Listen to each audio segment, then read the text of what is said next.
So how can you make your second show at a venue stand out from the first time you played there so that you can continue getting booked there? My advice is to make sure that you're constantly updating your set list and make sure that you're also tightening up all the songs that you played last time so that they sound even better. One trap that I see a lot of local bands do is falling into the trap of playing the exact same set night after night. And even though that's what a traditional touring band would do, right? They play the same set every night on tour, basically.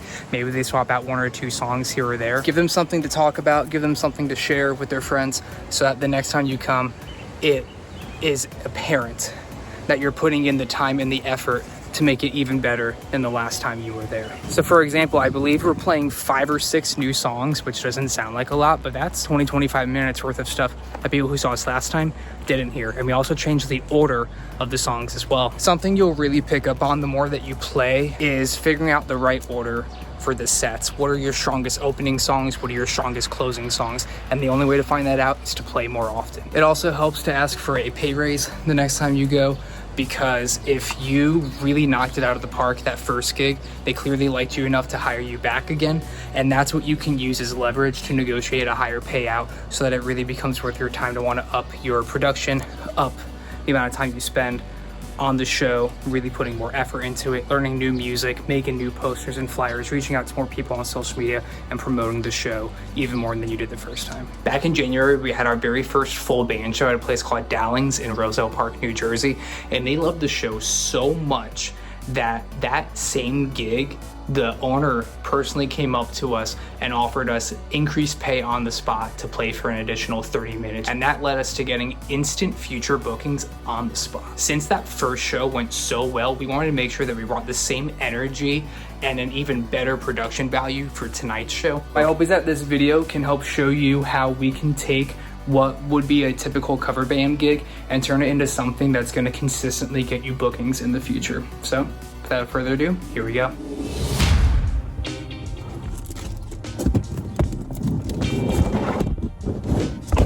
Car's officially packed.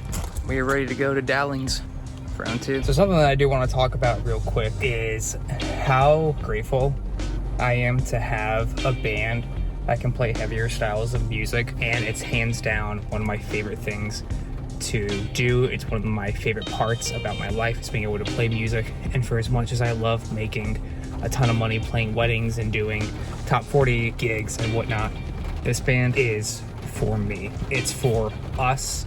It's not for the crowd. It's not for the money. It's for the soul.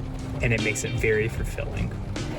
It's like already packed out there, and we don't even start playing for another hour. The dinner crowd is still here. And yeah, it's going pretty well. We just need Nate to get here with the light show, and then we can do soundtrack. So what's new for this show is we finally went to a digital mixer. We got the Behringer X Air, same one we had for Crash the Party and Evolution X, where we plug everything into here, and then we all have our own in-ear mix. We got a splitter in case we ever need it. Ladies and gentlemen, let's get ready to rumble! Now shimmy it up to Boston! Whoa! Shimmy it up to Boston! Whoa! Shimmy it up to Boston! Shimmy it up to find my way! And babe, you're feeling blue.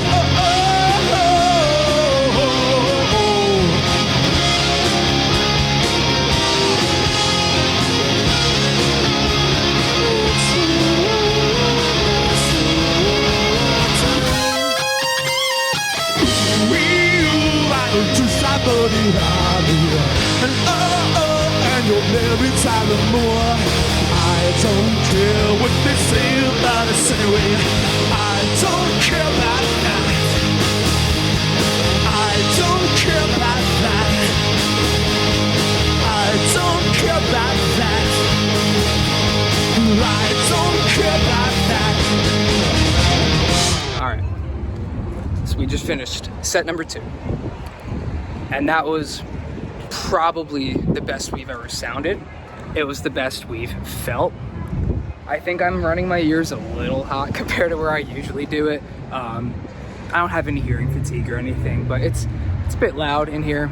You know, when you go from playing weddings, like the past 60 or 70 gigs I've done are weddings, and then you have several bar gigs in a row.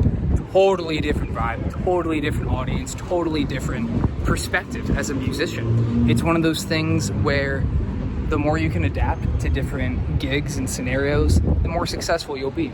So what I want you all to take away from this is to just keep on doing what you're doing, because you never know where it's going to lead you.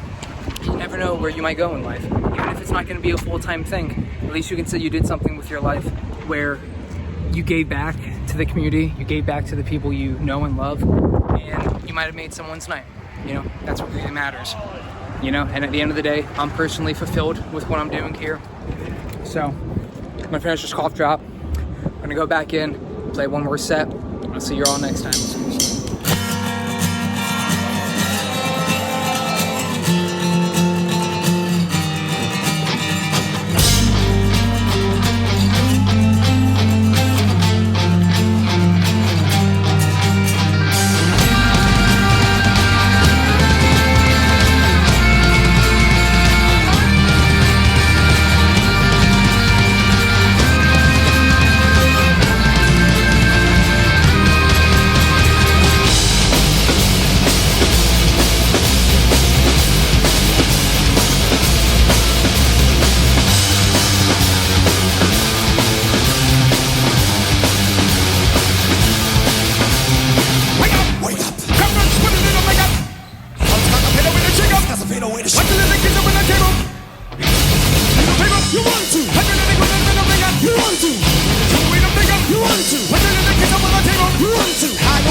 Bones.